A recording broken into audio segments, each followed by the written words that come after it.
নমস্কার বন্ধুরা, স্যাভি swing with তানিয়ায় আজকে নিয়ে চলে এসেছি আমি আরও একটি ভিডিও নিয়ে। তো গতদিন আমি কাটিং দেখিয়েছি, তারপরে আমি কি করে গলা বক্রম দিয়ে তৈরি করতে হয় ফিনিশিংয়ের সাহায্যে সেটা দেখিয়েছি। আজকে দেখাবো টোটাল ফিটিং করা এবং সাইডে স্লিট তৈরি করা। তো এখানে দেখো, আমি প্রথম ফ্রন্ট পার্টটাকে পাতিয়ে নিয়েছি, তার উপর ব্যাক পার্টটাকে রেখে বক্রমটাকে কিভাবে সরিয়ে দিলাম। তো তোমরা আরেকটা পার্টও আমি দেখাচ্ছি, পুরোটা একটু ভালো করে খেয়াল করো। কোনো সময় যদি ওই ভেতরের জায়গাটা কাপড়টা বেশি একটু মুড়ে থাকে, তো সেক্ষেত্রে টানাটানি করলে কিন্তু কাপড় ছিঁড়ে যেতে পারে। সেক্ষেত্রে একটা সরু কিছু দিয়ে তার মাথাটাকে একটু তুলে দেবেন, তাহলে কিন্তু ওই মাথাটা পুরো বেরিয়ে আসবে। এবার দেখো আমি কিভাবে একটা প্লেটের পরে দুটো বক্রমকেই কিন্তু পাশাপাশি রেখে এক পাশে নিয়ে আসতে হবে। তারপরে এনে শোল্ডারের সঙ্গে শোল্ডার মিলিয়ে এইভাবে সেলাই করে দিলেই কিন্তু রেডি হয়ে যাবে ফিনিশিংয়ের সাহায্যে কাঁধের জয়েন্টটা। তো দেখো এখানে আমি পুরোটা ওপেন করে দেখাচ্ছি, একদম পুরো ফিনিশিংয়ের সাহায্যে কোনো সুতো বেরিয়ে থাকবে না, কোনো জোড়া ওখান থেকে কিন্তু দেখা যাবে না। তো এবার আমি এটাকে পাতিয়ে নিচ্ছি। হাতার দিক থেকে আমি দেখে নিচ্ছি কোনো এক্সট্রা কাপড় থাকলে সেটাকে অবশ্যই ছেটে নেব।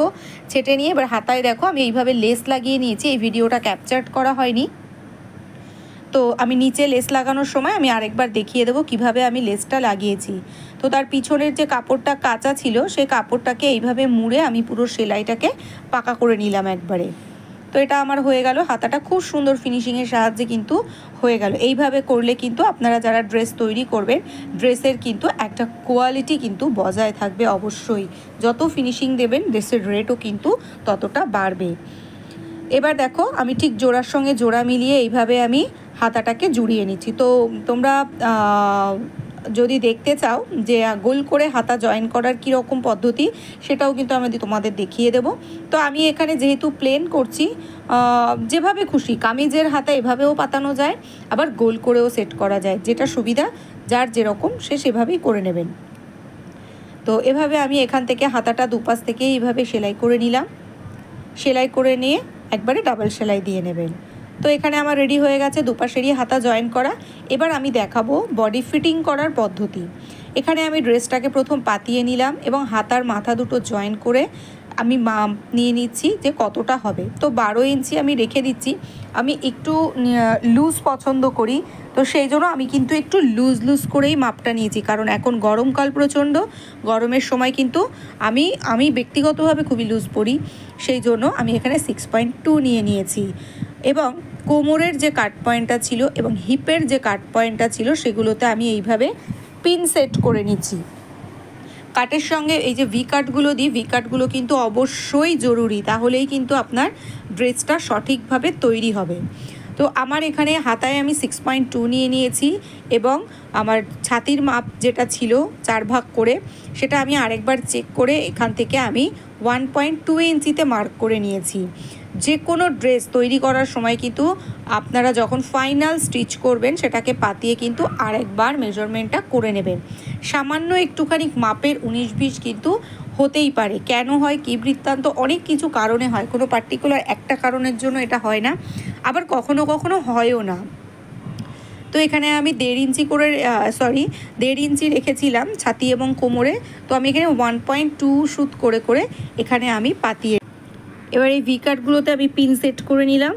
পিন সেট করে নিয়ে আমি যেরকম মেজারমেন্ট ওই পাশেও নিয়েছি, সেমভাবে কিন্তু আমি এই পাশেও একই মেজারমেন্ট নেব। আমি ছাতিতে 1.2 নিয়েছি, আর কোমরে আমি 1.5 ইঞ্চি নিয়েছি, এবং হিপে আমি 1 ইঞ্চির থেকে 1 সুত কম নিয়েছি, কারণ আমি মাপের সময় দেখিয়েছিলাম টাই কাপড় ছিল আমার হিপে।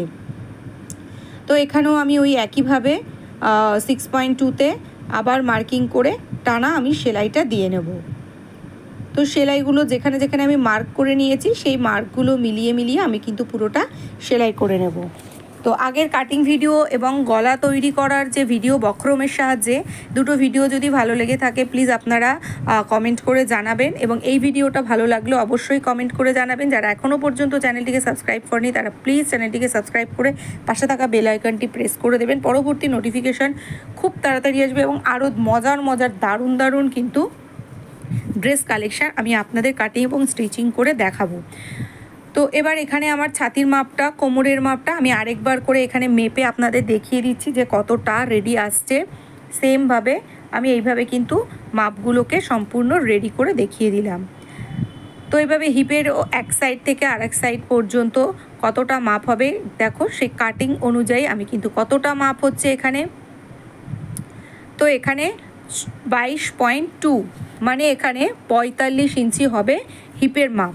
45 আমার বডির মাপ আছে 42, 43, 44, 45, তো 3 ইঞ্চি লুজিং রেখেছি। আপনারা যদি আরও ঢিলা চান 1.5 ইঞ্চি নর্মাল ঢিলা, তো আমি হিপের ওই জায়গাটা মোটামুটি একটু ফিটিং রেখেছি, তো সেই জন্য 3 ইঞ্চি নিয়েছি। এবার নিচে যেখানে লেস লাগিয়েছি, আমি হাতায় যেভাবে লেস লাগিয়েছি, যেহেতু এটা একটি চেকের ওপর প্লেন কাপড় ছিল, তো আমি এই ড্রেসটার নিচে আমি এইভাবে একটু লেস লাগিয়েছি ডিজাইন করার জন্য। তো লেসটা কিন্তু এখানে কাপড়ের সঙ্গে উল্টোভাবে আছে, তো এইভাবে আমি এটা লেসটাকে সেট করব। সেট করে আমি যেভাবে কাপড়টাকে উল্টে দেব, সেম পদ্ধতিতেই আমি হাতাতেও লেসটা সেট করেছিলাম।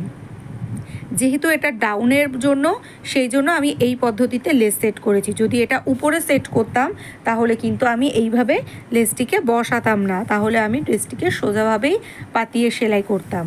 তো একই পদ্ধতিতে সামনের পাটের নিচেও আমি ওইভাবে সেলাই করে দিয়েছি। এবার আমি দেখাবো সাইডের যে কাটাটা থাকে চেরা অংশ, তার সুন্দর করে স্লিট তৈরি করা বা বক্স তৈরি করার পদ্ধতি। তো এভাবে আমি কাপড়টাকে পুরো টান টান করে পাতিয়ে নিয়েছি। আর একবার দেখে নেব নিচের কোনো অংশ বাড়তি আছে কিনা। যদি কোনো কোণ বেরিয়ে থাকে তাহলে কোণটা ছেটে বাদ দেবো। ড্রেস তৈরি হওয়ার পরে কিন্তু এরকম কোণ বেরোতেই পারে। তো যেহেতু এটা একটা রেয়নের ফেব্রিক, তাই জন্য আমি একবার পাতিয়ে দেখে নিচ্ছি কাপড়ের কোনো অংশে বাড়তি আছে কিনা। এবার আমি একটা ধার এইভাবে তুলে নেব। একটা ধার তুলে এইভাবে 1/2 ইঞ্চি প্রথম মুড়লাম, তারপরে ওটাকে আমি আবার 1/2 ইঞ্চি মুড়ব। তো ব্যাক পার্টে কিন্তু আমি পিছনে এইভাবে কিন্তু লেস দেইনি, শুধু সামনের পার্টে দিয়েছি। তো এক্সট্রা কাপড়গুলো ছেটে বাদ দিয়ে এইভাবে আমি 1/2 ইঞ্চি, তারপরে 1/2 ইঞ্চি এইভাবে মুড়লাম। যতটা মার্জিন নেব ততটাই কিন্তু মুড়তে হবে। এখানে আমি 1 ইঞ্চি মার্জিন নিয়েছিলাম, 1 ইঞ্চির থেকে 1 সুত কম, সেই জন্য কিন্তু আমি ওই অনুযায়ী এখানে মুড়ে দিচ্ছি। বক্সের জায়গাটা আমার হাতের দিকে সবাই একটু খেয়াল করবেন। ওই একইভাবে টেনে কিন্তু জোড়া অংশের একটু ওপর পর্যন্ত নিতে হবে, এবং অবশ্যই এখানে সূচটাকে গেঁথে এইভাবে ঘুরিয়ে নিতে হবে। এবং এপাশেও কিন্তু সেম পদ্ধতিতে আবার 1/2 ইঞ্চি মুড়ে তারপরে কিন্তু এইভাবে আরেকবার ফোল্ড করে দিলেই সুন্দরভাবে তৈরি হয়ে যাবে বক্স। তো আবারও বলছি, ভিডিওটি যদি ভালো লেগে থাকে তাহলে কিন্তু অবশ্যই লাইক করতে ভুলবে না এবং কমেন্ট করে জানাতে ভুলবে না যদি তোমরা উপকৃত হয়ে থাকো। তো এই একই পদ্ধতিতে আমি এইভাবে টেনে এই পর্যন্ত সেলাই করে নিলাম। তো এই পর্যন্ত সেলাই করতে আবার সুতোটা একটু ছিঁড়ে গেছে, আমি আবার সুতো পরিয়ে নিচ্ছি, নিয়ে এই পর্যন্ত টানা এটা সেলাই করে নিলাম। সেলাই করার পরে দেখো আমি আরেকটা অংশ, তো এই দেখো এখানে বক্সটা কি সুন্দরভাবে তৈরি হয়েছে। যদি তোমরা খেয়াল করো একটুখানি আমার হাতের দিকে, দুপাশে কিন্তু পারফেক্টভাবে কিন্তু এখানে বক্সটা আমার তৈরি হয়েছে। তো এই পাশের অংশটাও কিন্তু যেটুকু বাড়তি সেটা ছেটে দিয়ে আমি এইভাবে একই পদ্ধতিতে একবার 1/2 ইঞ্চি মুড়ে তারপর আবার 1/2 ইঞ্চি মুড়ে এইভাবে কিন্তু আমি তৈরি করে নিয়েছি। যারা কাটিং ভিডিও এবং বক্রম কাটিংয়ের দ্বারা গলার ফিনিশিং তোলা, এই দুটো ভিডিও যারা দেখোনি, আমি ডেসক্রিপশান বক্সে লিঙ্ক দিয়ে দেবো এবং ওপরে আই বাটনেও আমি শুরুর দিকে লিঙ্ক দিয়ে দিচ্ছি, তোমরা প্লিজ একবার দেখে নিও। তো এইভাবে আমি সূচটাকে গেঁথে পুরো সাইডের চেরা অংশটার এইভাবে আমি পুরো ফিনিশিংয়ের সাহায্যে সেলাই করে নেবো। যারা একদম নতুন, যেহেতু এই ভিডিওগুলো সম্পূর্ণ নতুনদের কথা মাথায় রেখে, আমার তো ডেফিনেটলি প্রথম কাজের শুরুতে এইভাবে কোমরের সাইডে স্লিট তুলতে প্রচণ্ড অসুবিধা হলো, শুধু তাদের সুবিধার্থে আমি এইভাবে ভিডিওটা তৈরি করলাম। ভালো লাগলে বা তোমরা উপকৃত হলে কিন্তু একটা কমেন্ট প্লিজ করে জানিও। তো এইভাবে আমি পুরোটা সেলাই করে নিচ্ছি। চাইলে কিন্তু আপনারা এর পাশ থেকে টোটালটাই আরেকটা ওই 1 চাপ দূরত্ব থেকে ডাবল সেলাই দিয়ে দিতে পারেন। তো এখানে আমি আর দিলাম না। তো এই পর্যন্তই আমি এখানে ভিডিওটা শেষ করলাম। ভালো লাগলে অবশ্যই লাইক করবেন, কমেন্ট করে জ্বালাতে ভুলবেন না।